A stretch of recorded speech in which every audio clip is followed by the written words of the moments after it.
Alright, this is a study in the Journal of Nutrition called Meat Supplementation Improves Growth, Cognitive, and Behavioral Outcomes in Kenyan Children. This is a pretty cool study that shows how meat can change kids' behavior and their size and the way that they think. This is by Charlotte Newman, Susan Murphy, Connie Jiwa, Monica Grillenberger, I like that name, Nimrod Bwibo. It's in the Journal of Nutrition, Volume 137, Issue 4, April 2007. So, let's get into it here. The abstract says, a randomized controlled school feeding study was conducted in rural Embu district, Kenya, to test for a causal link between animal source food intake and changes in micronutrient nutrition and growth, cognitive, and behavioral outcomes. 12 primary schools were randomly assigned to one of 4 groups. Children in Standard 1 classes received the local plant-based dish, githeri, as a mid-morning school snack supplemented with meat, milk, or fat added to equalize energy content in all feedings. The control children received no feedings but participated in data collection. Main outcome measures assessed at baseline and longitudinally were 24-hour food intake recall, anthropometry, cognitive function, physical activity, and behaviors during school free play. For cognitive function, the meat group showed the steepest rate of increase on Raven's progressive matrices scores and in-zone wide school and end-term total and arithmetic test scores. The plain, githeri, and meat groups performed better over time than the milk control groups on arithmetic tests. The meat group showed the greatest increase in percentage time and high levels of physical activity and in initiative and leadership behaviors compared with all the other groups. For growth in the milk group, only younger and stunted children showed a greater rate of gain in height. The meat group showed near doubling of upper mid-arm muscle area, and the milk group showed a smaller degree of increase. This is the first randomized controlled feeding study to examine the effect of meat versus milk versus plant-based snacks on functional outcomes in children.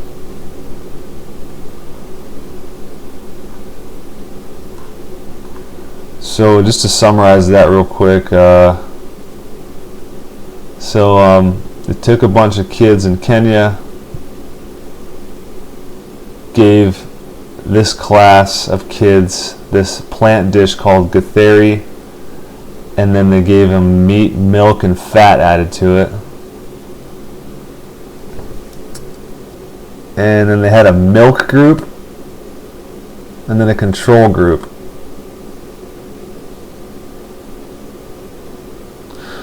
So it looks like 3 groups of people. Well, it's like one of 4 groups.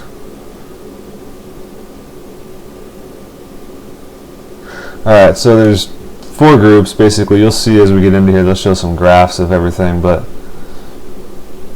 essentially you're looking at a control group, and then a meat group, and then a milk group. The control group being plant-based. So you're looking at meat versus milk versus plant-based on this study.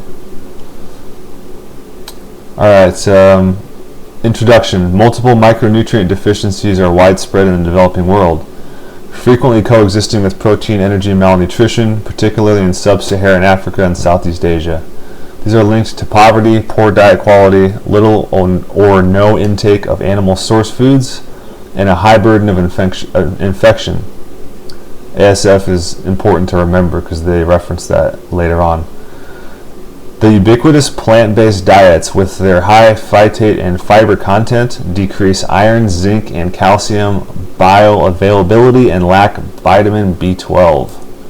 Diets tend to be of low energy density and protein of poor quality.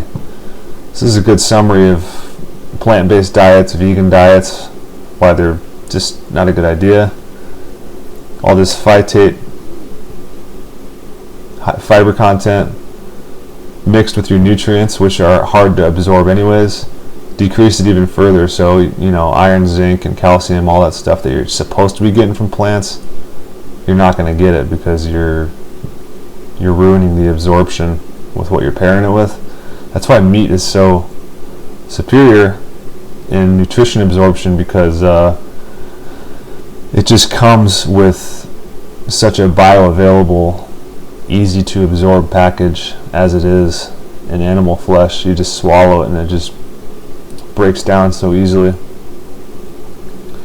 So, findings from the 3-country nutrition collaborative research support program study in Egypt, Kenya, and Mexico during the mid-1980s stimulated the study report here. The longitudinal observation study of energy intake and human function found positive associations between meat intake and physical growth, cognitive function, school performance, physical activity, and social behaviors, particularly in the Kenya study.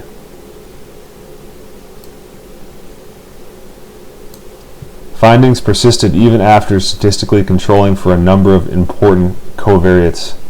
Because these observational findings did not establish causation of the impact of ASF on outcomes, there was a cogent need to carry out a randomized controlled intervention study to test for cause and effect relationships. This article presents a summary of the main cognitive, behavioral, and growth portions of the study, role of animal source foods to improve diet quality and growth and development in Kenyan school children. Project methods and specific features of findings have been published earlier.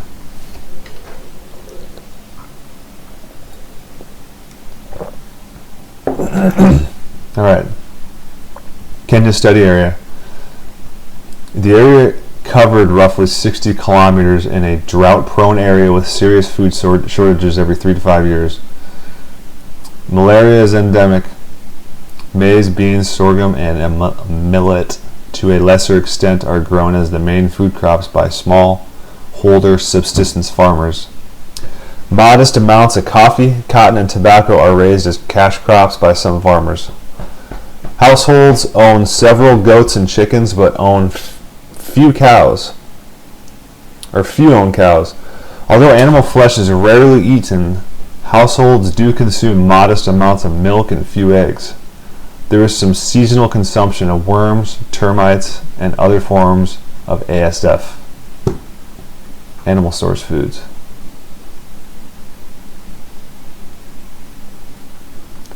Design. A controlled feeding intervention study was designed with schools randomized to 3 feeding groups and then a control group that received no feeding.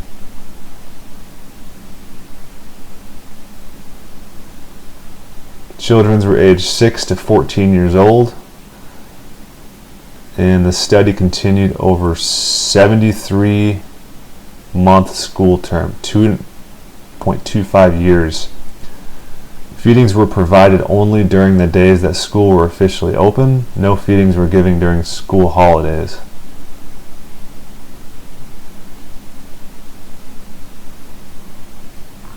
Feeding intervention.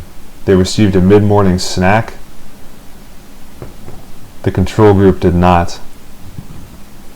Each control family received a milk goat, a gift of the parents' choice, at the end of the data collection. The snacks for all 3 intervention groups were based on githeri, a local dish composed of basically corn, beans, and greens. So yeah, just a little veggie bowl, a little veggie salad there.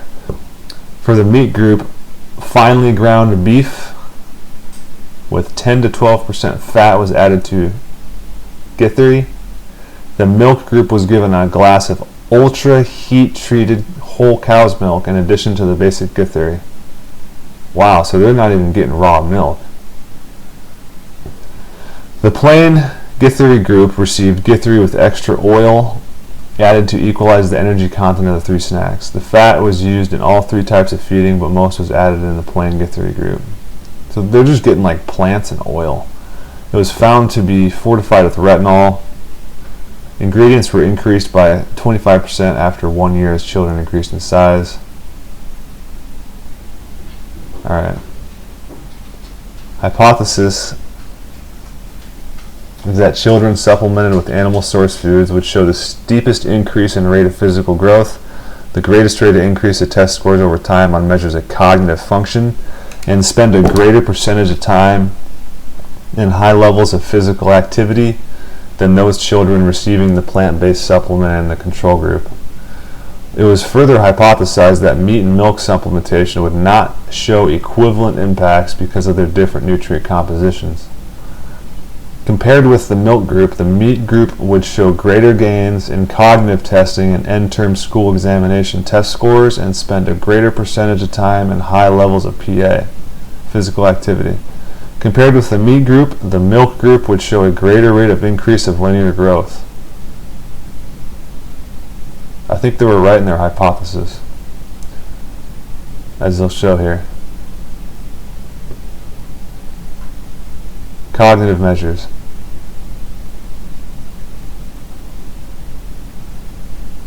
It just kind of shows how they were doing tests on these kids, arithmetic skills, verbal meaning tests, just showing all the various tests they put on them. They observed their activity levels and schoolyard behaviors. They monitored their weight, mid-upper arm circumference, which is something that I noticed personally when I first started carnivore, was my shoulders and my chest got really big. It's like the meat was just putting armor on my upper body.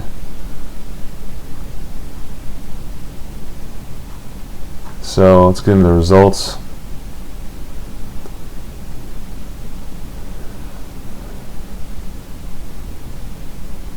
The meat group had the highest prevalence of severe vitamin B12 deficiency at baseline compared with other groups. Anemia was found in 48.9% overall, with moderate to severe anemia in 12% children. Malaria was diagnosed in 31% of children using a rapid dipstick test. Stunting and underweight were present in 19 and 30% of children, respectively. On average, TSF were generally below blah blah.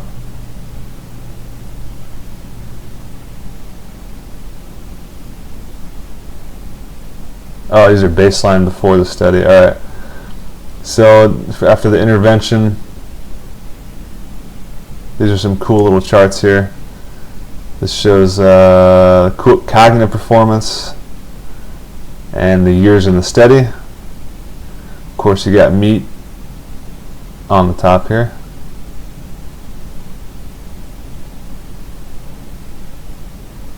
Here's your control, which is like plant-based. Energy, that was their Githeri dishes with oil. And then here's your milk. The steepest rate of increase of RPM test scores was observed in the meat group. The milk group showed the lowest rate of increase in RPM test scores, significantly below all other groups. On arithmetic tests, both the plain Githeri and meat groups performed significantly better over time than milk and control. No significant differences were seen in scores on tests of verbal, meaning, and digit span. For school performance, as measured by end-of-term test scores, the greatest percentage increase in zonal end-term total test scores was observed in the meat group, with the greatest percentage increase in arithmetic subtest scores as also seen in the meat group, both statistically significant increases. Increases in end-of-term test scores. Total scores in gray, arithmetic scores in black. Look at how high the meat is. Over 20. Githeri plus oil. A little less than 15. Milk's at 10. Their normal plant-based diet, which is control, way down here. Man, they eat some bad stuff. Over time, the highest percentage of time spent in high levels of PA during free play was seen in the meat group, physical activity. The meat group was also shown the greatest decrease in percentage time spent in low levels of physical activity. The meat group, compared with all other groups, showed the greatest increase in percentage time in leadership. That's an interesting observation. And the greatest increase in percentage time in initiative behavior. That's pretty important characteristic to have there. Children in the plain Guattari plus oil group were also more active and displayed more initiative and leadership behaviors than those in the milk control groups, although not nearly as much for the meat group. The milk group performed the most poorly of the three intervention groups. Activity percentage. Milk on the top. All the others down here. Leadership percentage. Look at how high meat is above the other ones. That's a big difference.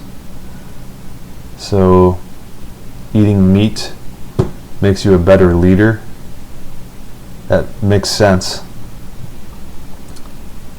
Initiative percentage, meat above milk, above plant-based diets, above their Guattari and oil diet. All feeding groups showed a greater rate of weight gain than the control group. For the milk group, only younger children and stunted children showed a greater rate of gain in height than the other children in the milk group. None of the other groups showed any significant rate of gain in height. The meat group showed the steepest rate of increase, near doubling, or MAMA, indicative of lean body mass, and the milk group showed the next greatest improvement. A significant positive association was found between MAMA and percentage time spent at high levels of physical activity in the meat group.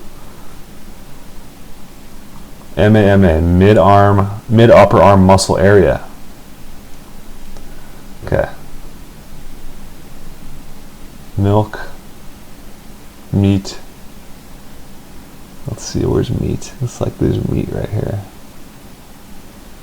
There's meat. Look at that, just a direct line up. Doesn't even look like it's stopping either. So, eating meat is going to give you a bigger mid-upper arm muscle area. Again, makes sense. Seems very logical and almost intuitive.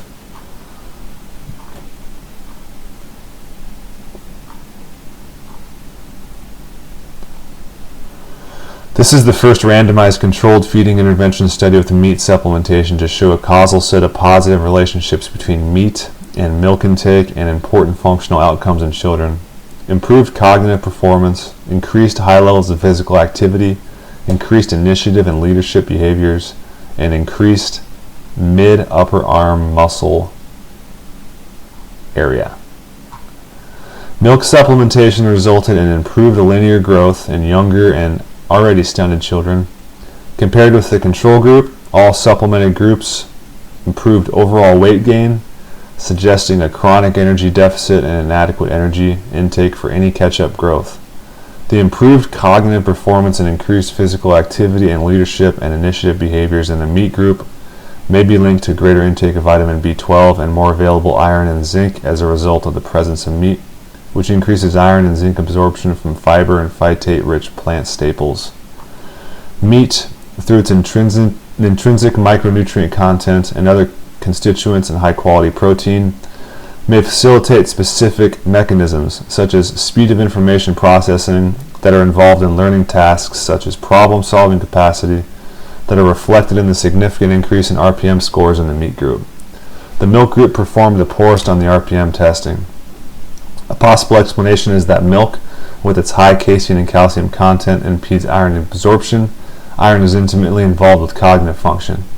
The increase in MAMA in the meat group may be because of the intake of zinc and complete protein, which both promote protein synthesis, and iron and protein, which are essential to myoglobin synthesis in striated muscle. Food-based approaches, we believe, can offer more protection and sustainability that single or multi-micronutrient non-food supplements. Putting meat on the table requires a supply of small animals within the production capability of smallholder farmers and families. Extension workers need to provide technical support and nutrition education to women in household animal production and in the preparation, preservation, and feeding of such animal source foods, particularly meat, to children and young women. School feeding programs that provide energy and high-quality protein and micronutrients are needed to promote improved learning and school performance. Such programs should be considered a major educational input and can also serve to educate children about good nutrition. Investments in children that enhance their ability to grow and develop cognitively and remain in good health are essential to their future development, their workforce, and the nation. Alright guys, that's it. That's a great study. In conclusion, I think that just really points towards the benefits of meat, especially towards children, and how it's necessary for their growth, for their brain development, and just their overall behavior. Alright guys, thanks for checking in.